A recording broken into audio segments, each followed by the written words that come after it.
기간이다 보니까 우리 찬양 대원들도 많이 지금 시골 간 것 같아요. 그리고 또 교인들도 많이 시골 갔고, 또 부모님을 찾아서 이 자리에 함께 예배드리는 식구들도 있습니다.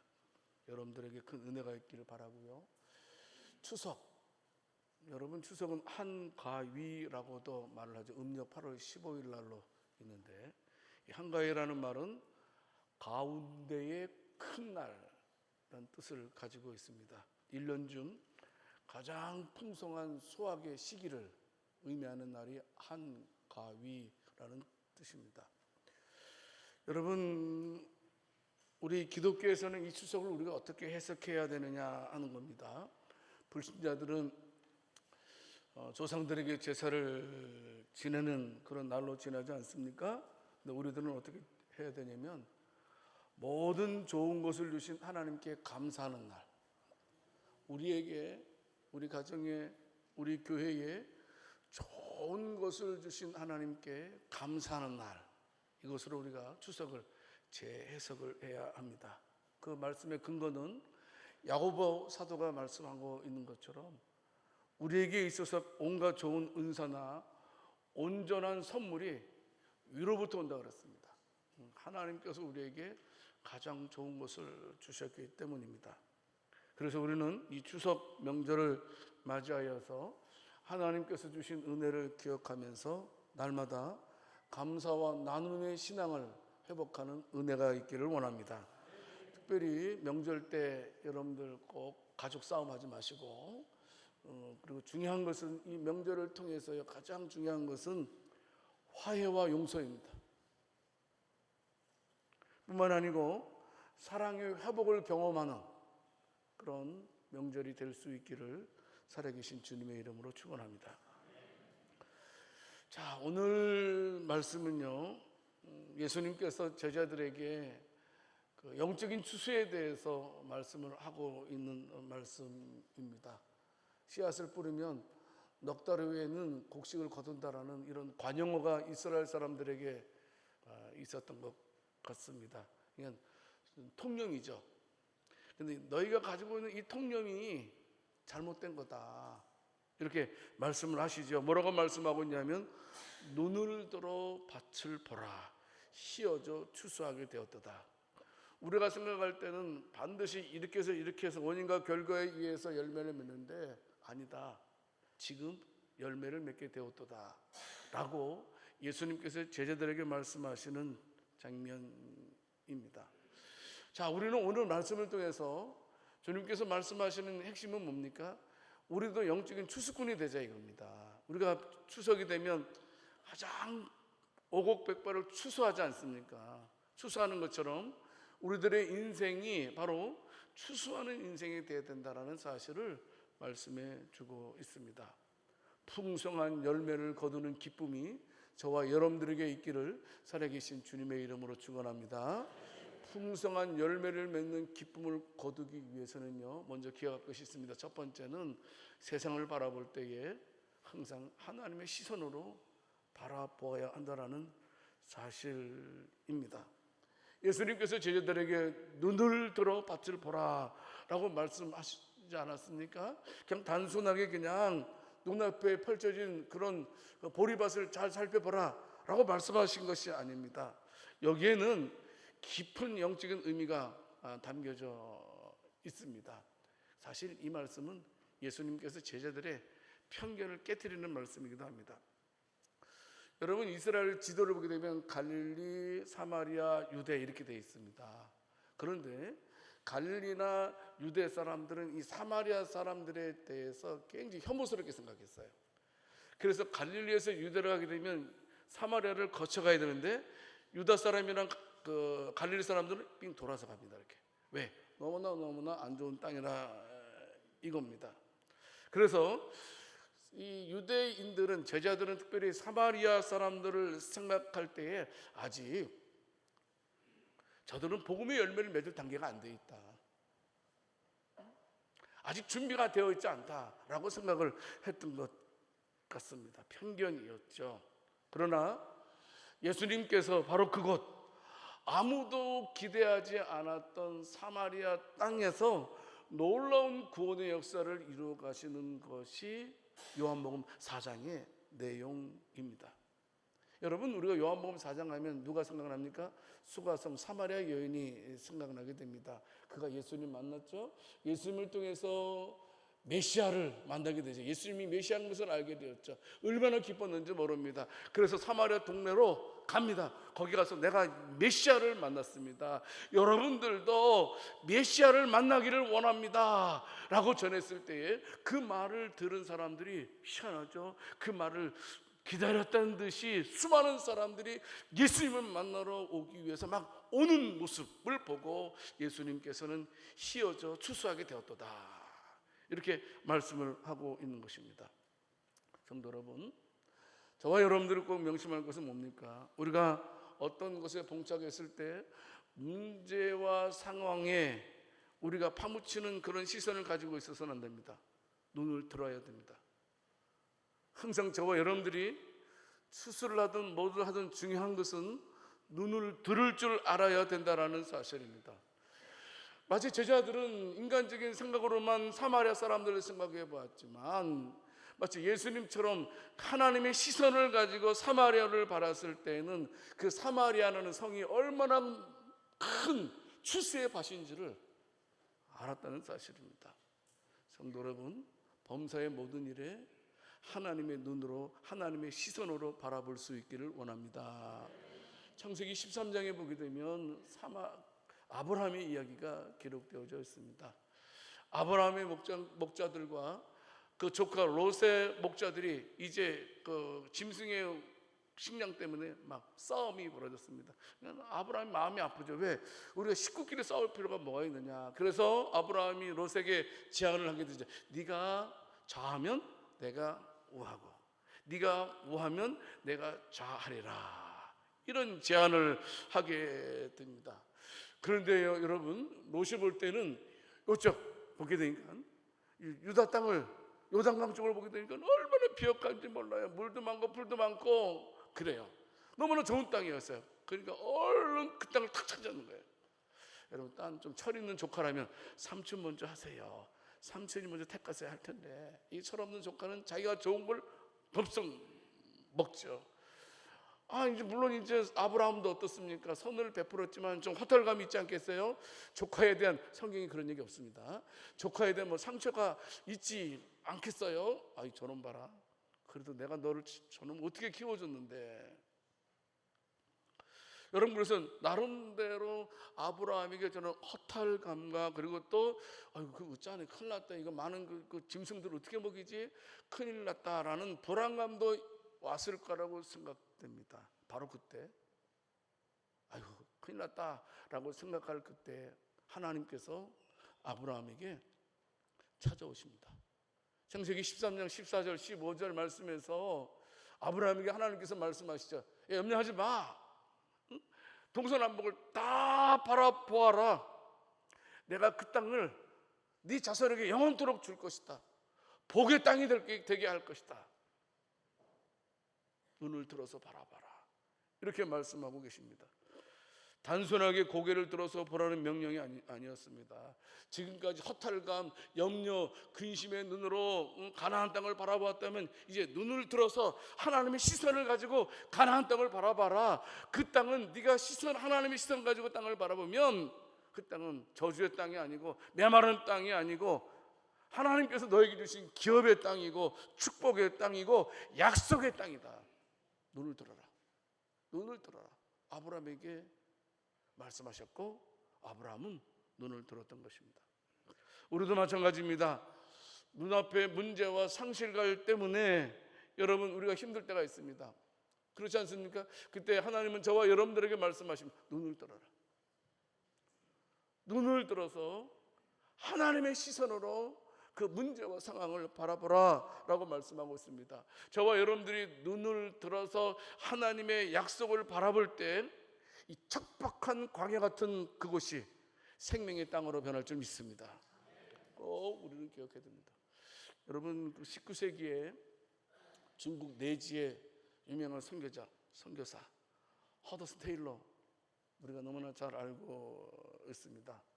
그 당시에 서양 선교사들이 중국 가는 것을 대단히 두려워했습니다. 왜냐하면 그 당시에 중국은 온갖 미신과 우상 숭배로 가득 차 있었기 때문입니다. 그래서 중국을 가리켜서 닫힌 땅, 막혀있는 땅이라고 생각을 했습니다. 수많은 사람들이 중국 내지에 선교한다는 건 이거는 불가능한 일이다라고 고개를 저었습니다. 사실 맞았습니다. 문화도 너무나 차이 있었고 언어의 장벽도 있었고, 그리고 또 복음이 뿌리 내릴 가능성은 전혀 안 보인 것이 바로 중국 현지의 모습이었습니다. 여러분, 그런데 이 하드슨 텔리는 사람의 눈으로 보지 않았습니다. 하나님의 시선을 가지고 중국을 바라보게 되었을 때 그 중국은 절대로 절망의 땅이 아니었다는 겁니다. 거기에는 하나님께서 사랑하는 수많은 영혼들이 있다는 사실을 하나님의 시선으로 볼 때 중국이 보이기 시작했습니다. 그래서 그는 옷차림도 바꿨습니다. 동양인 중국의 옷으로 입고 머리도 변발하고 뿐만 아니고 그들 속으로 깊이 들어갔습니다. 그 당시에 수많은 선교사님들이 허드슨 테일러에 대해서 너무나 무모한 짓이다, 왜 그렇게까지 할 필요가 있겠느냐라고 말했습니다. 많은 이 허드슨 테일러는 순종해서 이제 중국에 하나님의 시선을 가지고 들어가게 됩니다. 여러분, 그때 어떻게 됩니까? 놀라운 부흥의 역사가 중국에서 일어나게 되었고, 오늘날 수많은 중국 교회의 씨앗이 되었습니다. 여러분, 지금 우리 중국에 지금 기독교인이 한 몇 명이나 될 것 같아요? 몇 명이나 될 것 같아요? 중국의 기독교인들이? 예? 5명이요? 여러분, 제가 찾아보니까 4,400만에서 1억 명이더라고요. 1억 명. 작게는 4,400, 많게는 1억, 아니면 더, 저는 1억보다 더 많을 것 같아요. 한 사람이 사람의 시선을 버리고 하나님의 시선으로 바라보았을 때 그 하나님의 시선으로 인해서 수많은 사람들이 구원받게 되었다는 사실입니다. 누구도 불가능하다고 말할 때 말입니다. 우리의 눈이 세상의 평가와 불가능이면 머문다면 우리는 아무것도 할 수 없습니다. 성도 여러분, 우리는 모든 것들을 하나님의 시선으로 바라볼 줄 알아야 됩니다. 우리가 세상을 하나님의 시선으로 바라볼 때 가장 어두운 곳이 가장 밝은 곳이 될 줄 믿습니다. 오늘 우리에게 필요한 것은 바로 하나님의 시선입니다. 내 문제, 내 가정의 어려움, 내 건강, 이런 것에 갇혀있던 내 시선을 들어야 됩니다. 그리고 하나님의 시선을 가지고 바라보고 하나님의 시선을 가지고 우리는 현장으로 나아가야 된다는 사실입니다. 우리에게 어떤 문제가 있습니까? 내가 복음을 전하는데 어떤 문제가 있다고 생각됩니까? 성도 여러분, 허드슨 테일러도 아브라함도 하나님의 시선으로 세상을 바라보았을 때 하나님의 놀라운 은혜를 경험했던 것처럼 저와 여러분들이 가는 곳곳마다 가정이든 직장이든 모든 것들을 하나님의 시선으로 바라보는 은혜가 있기를 원합니다. 여러분, 저와 여러분들이 미처 깨닫지 못한 사이에 하나님은요, 다른 사람들의 마음을 다 만지시고 계시고 있다는 겁니다. 하나님의 시선으로 바라봐야 됩니다. 아직 예수님을 알지 못하는 사람들을 바라볼 때에 우리는 하나님의 시선으로 그들을 바라봐야 됩니다. 여러분, 우리가 그들을 하나님의 시선으로 바라보게 되면 우리가 어떻게 전도해야 될지, 어떻게 사랑해야 될지도 하나님 성령을 통해서 깨닫게 해주시게 됩니다. 주님 말씀하시는 것이지요. 또 그 위대한 일에 나와 함께 일하고 싶지 않느냐. 우리는 하나님의 시선으로 밭을 보니까 추수할 것들이 휘어져 있다. 하나님의 시선으로 보니까 놀라운 사실을 깨닫게 되었는데요. 자, 그런데요, 우리가 하나님의 시선으로 보게 되면 한 가지 깨닫는 것이 있습니다. 두 번째 뭐냐 하면 추수를 더 이상 미룰 수 없다는 겁니다. 하나님 눈으로 보게 되면 요한복음 4장 35절 말씀에서 밭을 보라 씌어져 추수하게 되었다라고 말씀하고 있습니다. 그냥 단순하게 밭을 봐라 라고 말씀하지 않고 분명하게 그 밭의 상태가 어떤지를 명확하게 알려주고 있습니다. 어떻다고요? 밭이 씌어졌다. 여러분, 밭이 씌어졌다는 말은 무슨 말씀입니까? 보리와 밀이 이제 이삭이 익어가게 되면 푸른빛이 사라집니다. 제가 옛날에요 30대 때 밀양에서 목회자가 얘기한 적이 있을 겁니다. 제실 앞에 잔디가 쫙 걸리는 거예요. 야, 겨울에도 저렇게 잔디를 잘 관리하나 그러니까 옆에서 막 킥킥대고 막 웃더라고요. 보리라고. 나는 보리랑 잔디를 구분 못했어요. 근데 이 보리가 자라게 되면 어떻습니까? 이제 익어가게 되면 어떻습니까? 색깔이 빛나고 멀리서 보면 희게 보이는 겁니다. 색의 변화, 보리의 색의 변화라는 것은 뭐냐 하면 곧 추수할 때가 다 됐다, 추수해야 된다라는 그런 관용적인 의미를 가지고 있습니다. 무슨 말씀이냐 하면 이제 추수를 더 이상 미룰 수 없는 가장 시급한 절정의 순간이 지금 와 있다라고 예수님께서 말씀하고 있는 것입니다. 농부가 이때를 놓치면 애써 가꾼 곡식이 땅에 떨어져서 썩어버리고 맙니다. 예수님은 영적인 추수도 마찬가지라고 말씀하십니다. 하나님의 구원 역사는 이미 무르익었다라는 말씀입니다. 지금 당장 가서 추수해야 된다라는 말씀입니다. 제자들은 생각했습니다. 아직 사마리아에 대해서는 시간도 있고 굳이 지금 이렇게 할 필요가 있겠습니까? 라는 편견을 가지고 있었지만 다음에 하죠 그런데 예수님께서는 하나님의 시각을 가지고 하나님의 시간표를 가지고 어떻습니까? 아니다. 다음이 아니다. 내다루가 아니다. 지금이다. 지금. 예수님 말씀하고 있습니다. 이미 벌써 사마리아 땅은 복음을 받아들일 준비가 다 돼 있을 정도로 휘어져 있다.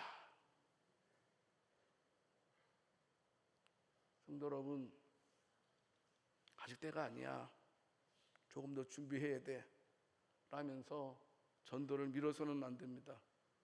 하나님은 이 시간 저와 여러분들에게 말씀하십니다. 아니야, 지금이야. 지금 전도할 때야. 여러분, 우리는 망설입니다. 하지만 감사한 것은 우리가 고민하고 망설여하는 그 순간에도 성령 하나님께서는 우리가 기도하는 사람들의 마음을, 망설였던 사람들의 마음을 만지고 계십니다. 신앙은 다음이 아니라 지금 순종하는 것입니다. 여러분, 사도행전 8장에 보게 되면 빌립 집사님의 이야기가 기록되어져 있습니다. 우리가 알고 있듯이 예루살렘에 엄청난 핍박이 오지 않았습니까? 그래서 디아스포라 교인들이 쫙 흩어졌습니다. 그래서 이 빌립 집사님은 어떻습니까? 유대인들이 경멸하는 사마리아 성으로 내려가서 복음을 전합니다. 사람들이 생각할 땐 도저히 가능성이 없는 그곳이었습니다. 여러분, 그런데 빌립 집사가 가서 복음을 전했을 때에 전혀 이루어지지 않을 것 같았던 사마리아 성이 어떻게 변했습니까? 온 성에 큰 기쁨이 넘쳤다라고 사도행전 8장에 기록되어져 있습니다. 여러분, 빌립 집사가 가서 복음을 전했을 때에 수많은 사람들이 복음을 받아들이고 세례를 받고 더러운 귀신들이 물러가고 각양각색의 병든 자들이 다 고침을 받게 되었습니다. 사마리아는 이미 성령께서 놀랍게 일하고 계셨던 휘어진 밭이었습니다. 아니, 빌립 집사는 단순하게 하나님의 부르심에 순종했을 뿐이었는데 하나님께서는 이미 무르익었던 그 밭을 통해서 놀라운 추수의 역사를 감행하셨습니다. 성도 여러분, 우리가 생각할 때 마음이 굳게 닫혀있는 사람이라 할지라도 내가 생각할 때 저 사람은 안 돼, 저 사람은 마음이 꼭 닫혀있어 라고 생각하는 사람일지라도 성령 하나님께서 그 사람의 마음을 만지고 계심을 믿으시기 바랍니다. 복음의 능력은 나한테 있지 않습니다. 복음의 능력은 지금도 역사하시는 성령님께 있습니다. 어떤 농부가 있습니다. 그는 봄에 열심히 밭을 갈고 씨앗을 뿌렸습니다. 여름 내내 땀 흘려 곡식을 가꾸었습니다. 마침내 가을이 되어서 이제 밭의 곡식은 황금빛으로 탐스럽게 변했습니다. 자, 이제 이 농부는 곡식을 추수하기만 하면 되는 그런 순간에 와 있습니다. 그런데 갑자기 이 농부가 어떤 마음인지 모르겠습니다만은 며칠만 더 익혀보자. 내일에도 늦지 않겠지 뭐. 내일 하지 뭐. 추수를 미루었습니다. 바로 그날 밤 예기치 못한 태풍이 몰아쳐왔고 거센 비바람에 다 익은 곡식은 모두 떨어져 썩어버리고 말았습니다. 농부는 망연자실한 채 주저앉아 눈물을 흘렸습니다. 아, 추수의 때가 있는 거구나. 추수의 때를 놓치면 다 잃어버리는구나 라고 한탄했습니다. 성도 여러분, 영혼의 추수는 이보다 더 시급합니다. 여러분, 우리가 다음에 아직은 때가 아니다 라고 말하는 순간 한 영혼이 주님을 만날 수 있는 결정적인 순간을 놓칠 수도 있습니다. 여러분, 우리가 이제 전도 카드를 적어냈습니다. 여러분들이 기도하는 가운데 생각나는 사람들을 적어냈습니다. 성도 여러분, 그런 사람이 있다면 지금이야말로 그 영혼의 추수 때임을 기억하시기 바랍니다. 우리는 아직 아니야 라는 핑계를 통해서 복음 전하는 일을 미뤄온 적이 많이 있었습니다. 주님은 저와 여러분들에게 단호히 말합니다. 아니야, 지금이야. 아니야, 지금이 추수할 때야. 이미 곡식이 휘어졌어. 가족들에게도 마찬가지입니다. 자녀들에게도 마찬가지입니다. 우리 자녀가 언젠가는 돌아오겠지, 막연한 생각을 가지고 있어서는 안 됩니다. 복음을 전해야 됩니다. 이웃에게도 여러분 어떻습니까? 저와 여러분들이 작은 친절과 따뜻한 인사말로 그들에게 열쇠가 되어야 합니다. 나중에 전화할게. 나중에 전화하자. 아이고, 지금 바쁜데, 시기적으로 얼마나 바쁜데 복음을 전해. 그런 마음 가져서는 안 됩니다. 더 이상 머뭇거려서는 안 됩니다.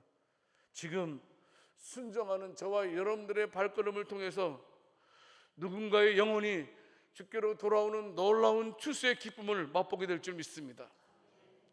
지금 전할 때입니다. 더 이상 우리는 미루어서는 안 됩니다. 그렇다면 지금이 바로 전도할 때라는 것을 깨달은 우리는 어떻게 해야 합니까? 예수님은 우리들에게 마지막 한 가지를 더 말씀하십니다. 세 번째로 우리가 바로, 저와 여러분이 바로 추수의 일꾼으로 서야 한다는 겁니다.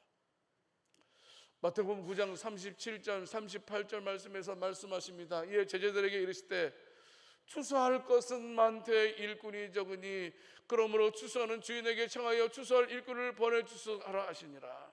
이렇게 말씀하고 있습니다. 추수의 밭은 무르익었지만 그 열매를 거둘 자가 부족합니다. 하나님의 시선으로 휘어져 있는 밭을 보았고 지금이 바로 추수 때라는 것을 우리가 깨달았다면 이제 그 남은 것은, 성도 여러분, 내가 그 부르심에 순종할 때가 되었다는 겁니다. 밭은 미리 준비되었지만 그 곡식을 거둬들여야 될 일꾼이 절대적으로 필요하다는 겁니다. 주님은 지금도 안타까워하십니다. 추수할 것은 많은데 일꾼이 없다라고 안타까워하십니다. 이 말씀은 2000년 전에 예수님께서 제자들에게만 하신 말씀이 아니고 지금 이 순간에 저와 여러분들에게 똑같이 하시는 절박한 요청과도 같습니다. 성도 여러분, 우리는 추수하는 일꾼이 되기 위해서 먼저 기도해야 됩니다. 예수님은 추수할 일꾼을 보내달라고 주인에게 기도하라, 청하라 라고 말씀하셨습니다. 우리의 구원의 문제는 우리의 힘으로 하는 것이 아니기 때문에 먼저 밭의 주인이신 하나님께 엎드려 우리가 기도해야 된다는 겁니다. 여러분, 우리가 기도하고 있지 않습니까? 태신자들을 적어내서 지금 아침, 점심, 저녁으로 어떤 사람은 금식하면서 그 이름을 불러가면서 기도하고 있습니다. 기도해야 됩니다. 기도해야 됩니다. 그래야지만 하나님께서 일해 주신다는 겁니다. 그리고 뿐만 아니고 추수의 일꾼은 땀 흘려 수고하는 사람들입니다. 여러분, 이 세상에서 가장 정직한 직업이 뭔 줄 아세요? 가장 정직한 직업, 이 세상에서. 그래서 어떤 분이 이런 말을 해요. 하나님께서 가장 기뻐하시는 직업 뭘까요? 제가 씩씩한 얘기했잖아요. 농부.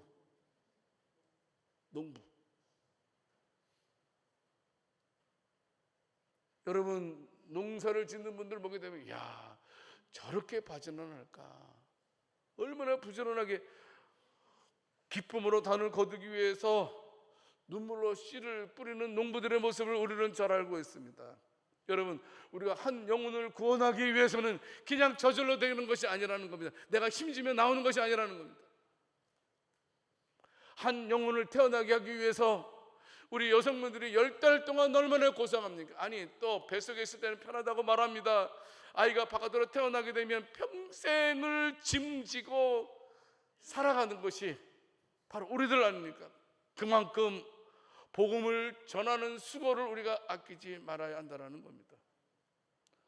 여러분, 내가 애썼던 그 영혼을 통해서, 여러분, 내가 전도한 사람을 통해서 하나님의 위대한 역사가 일어나는 것도 알고 계시지요.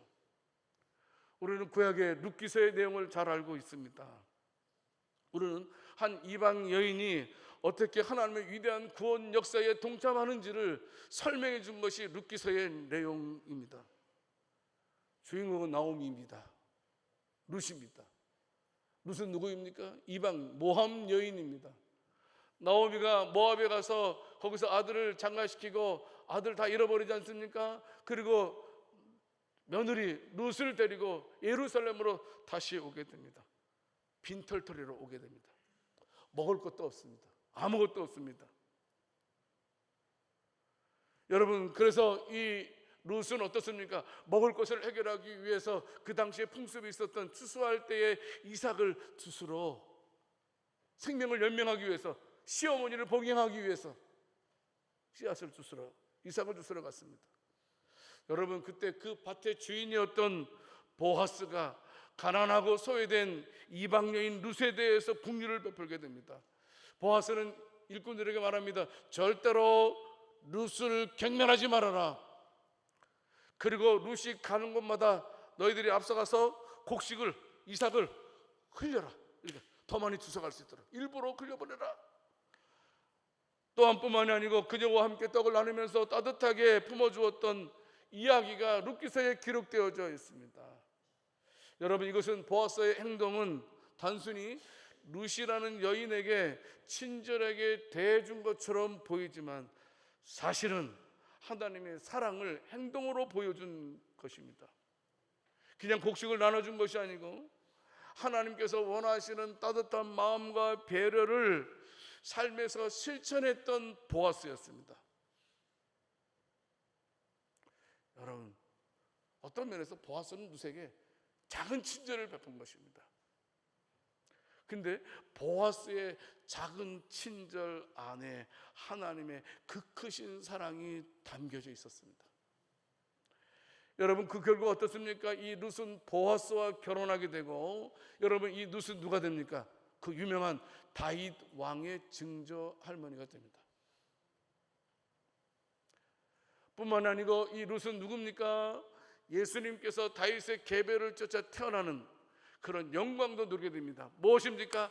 한 사람의 작은 친절을 통해서 하나님의 놀라운 구원 역사가 이루어졌던 것을 보게 됩니다. 여러분, 추수할 일꾼으로서 열심히 섬기고 있는 저와 여러분들의 작은 섬김이 작은 섬김으로 절대로 끝나는 것이 아니라는 사실입니다. 얼마나 크고 위대한 하나님의 구원 역사가 이루어질지를 기대하면서 잊지 않기를 원합니다. 여러분 20세기 초에 우리나라에 선교사님들이 많이 왔습니다.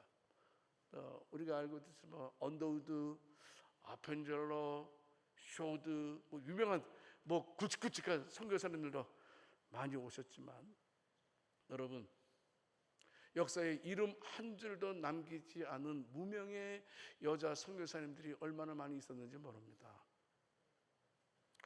그분들은 시골에 내려가서 이제 복음을 전했던 여인들이었습니다. 그들은 웅장한 교회를 건축하지 않았습니다. 눈에 띄는 업적도 남기지 않았습니다. 하지만 어떻습니까? 저 산골 깊숙이 내려가서 아이들에게 글을 가르쳤습니다. 그리고 어떻습니까? 병든 자들을 치료해 주었습니다. 가난한 이웃들에게 음식을 나누어 주고 조용히 묵묵하게 남이 알아주지 않아도 그 사랑의 씨앗을 심었습니다. 여러분, 시골에서 선교한 수많은 여자 선교사님들의 이름은 아무도 모릅니다. 다 잊혀졌습니다. 그런데 그분들의 눈물 어린 헌신과 섬김이, 여러분, 그것이 작은 씨앗이 자라나서 지금 한국 교회를 만든 줄 믿습니다. 그 작은 섬김이, 남모르는 그 섬김이 하나님께서 누룩을 터뜨리는 것처럼 한국교회 복을 허락해 주셨습니다. 여러분, 추수의 일꾼은 영웅이 아닙니다. 이름 없이 빚도 없이 하나님의 시선을 가지고 누군가에게 작은 헌신과 섬김을 하는 그자가 추수의 일꾼입니다. 바로 그런 사람이 하나님 나라의 위대한 추수꾼이라는 사실입니다. 성도 여러분, 저와 여러분들이 추수의 일꾼으로 부름받았음을 믿으시기를 바랍니다. 어떤 일이 있더라도 하나님께서는 나를 통해서 복음의 씨앗이 심겨지기를 원하신다는 겁니다. 근데 우리는 요새는 전도가 굉장히 무뎌졌습니다. 짐으로 생각하면 너무나 바쁩니다. 너무나 힘듭니다. 하지만 본질을 놓쳐서는 안 됩니다. 본질을 놓치면 의미가 없는 겁니다, 여러분. 본질을 놓치면 아무리 화려해도 소용없습니다. 본질을 놓치면 아무리 풍성해도 아무 소용이 없습니다. 본질을 놓쳐서는 안 됩니다. 그 본질이 뭐냐 하면 저와 여러분들 하나님께서 복음의 일꾼, 추수꾼으로 삼아주셨다는 사실입니다. 말씀을 맺겠습니다. 성도 여러분, 오늘 예수님은 저와 여러분들에게 분명하게 말씀합니다. 눈을 들어 밭을 보라. 밭이 휘어졌다. 추수의 일꾼으로 나아가라 라고 말씀하십니다. 이제는 우리의 시선이 하나님의 시선으로 바뀔 수 있기를 원합니다. 성도 여러분, 그리고 복음의 씨앗은 지금입니다. 지금 미뤄서는 안 됩니다. 지금입니다. 그리고 복음을 전해야 될 사람이 누구요? 내가 돼야 됩니다. 내가 돼야 됩니다. 다른 사람이 아니고 내가 돼야 된다는 사실입니다. 분명한 것은 저와 여러분들에게 순종과 결단이 있다면 하나님께서는 우리의 순종과 결단을 통해서 우리의 상상을 초월하는 위대한 역사를 이루어 가실 것입니다. 우리가 생각하는 그 이상으로 훨씬 더 우리의 작은 섬김과 헌신을 통해서 천하보다 귀한 한 영혼이 하나님께로 돌아오게 될 것입니다. 더 이상 미루지 맙시다. 오늘이 바로 순종할 때입니다. 지금이 바로 추수할 때입니다. 저와 여러분들은 예수님의 손에 붙들린 신실한 추수꾼이 되어서 마지막 날 예수님 앞에서 기쁨의 단을 안겨드릴 수 있는 저와 여러분들이 다 될 수 있기를 살아계신 주님의 이름으로 축원합니다. 사랑과 은혜가 풍성하신 하나님 아버지, 오늘 말씀을 통해서 잠자던 저희의 영혼을 깨워주시니 감사합니다.